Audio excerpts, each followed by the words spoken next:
Hello guys, I am Mahima back with another video of political science. In this video we will discuss fundamental rights. A brief intro about me is I am having experience of teaching political science to class 11th and 12th for more than 4 years now. Also I am net qualified in political science. तो start करते हैं video और इस video में हम देखने वाले हैं हमारे सारे फंडामेंटल राइट्स। उससे पहले मैं एक बैकअप स्टोरी देना चाहती हूँ जिसमें कि हमारा राइट टू प्रॉपर्टी आएगा, क्योंकि इंडिपेंडेंस के बाद हमारे पास 7 फंडामेंटल राइट्स थे, मगर 1978 में हमने राइट टू प्रॉपर्टी को फंडामेंटल राइट से हटा के लीगल राइट बना दिया और अब वो मेंशन है हमारे आर्टिकल 300A में। सो दैट मीन्स अब हमारे पास सिर्फ 6 फंडामेंटल राइट्स हैं। ठीक, so let's start reading now. सबसे पहले आएगा हमारा right to equality. Right to equality हमारे आर्टिकल 14 से लेके 18 में मेंशन है। सबसे पहले हम देख लेते हैं आर्टिकल 14। आर्टिकल 14 है इक्वालिटी बिफोर लॉ, माने कि लॉ के सामने सब बराबर है। आर्टिकल 15 है हमारा प्रोहिबिशन ऑफ डिस्क्रिमिनेशन, किसी भी प्रकार का कोई भेदभाव नहीं।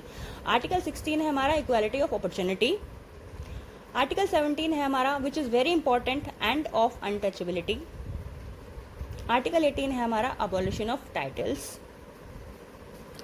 हमारा दूसरा फंडामेंटल राइट है राइट टू फ्रीडम, जो कि मेंशन है हमारा आर्टिकल 19 से लेके 22 में। हमारा आर्टिकल 19 कहता है freedom of speech, expression and movement and to form association, assembly. Article 20 protection in respect of conviction for offences. Article 21 which is really very important, protection of life and personal liberty. Again article 22 important, protection against arrest and detention in certain cases. अब आगे देख लेते हैं हमारा next fundamental right है right against exploitation which is mentioned in article 23। इसमें आएगा हमारा ह्यूमन ट्रैफिकिंग, वेमेन ट्रैफिकिंग, जिसमें आएगा वेमेन, चाइल्ड एक्सेट्रा। आर्टिकल 24 इसका मतलब no child below age 14 can be employed. हमारा नेक्स्ट फंडामेंटल राइट है right to freedom of religion, जो कि मेंशन है आर्टिकल 25 से लेकर 28 तक। आर्टिकल 25 कहता है freedom of conscience and free profession practice. Article 26 कहता है हमारा freedom to manage religious affairs. Article 27 कहता है prohibits taxes on religious ground. And article 28 is freedom to attendance at religious ceremony in certain educational institution. अब देख लेते हैं हमारा next fundamental right which is cultural and educational right, mentioned in article 29 to 31। Article 29 है हमारा protection of interest of minorities.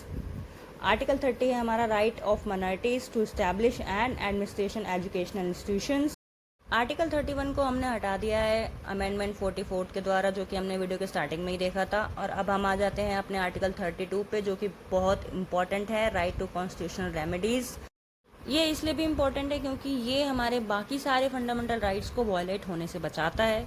Also BR Ambedkar ने इसको heart and soul of the constitution कहा था। याद कर लो आर्टिकल 32। तो इसमें क्या लिखा हुआ है, the right to move supreme court in case of the violation of fundamental rights.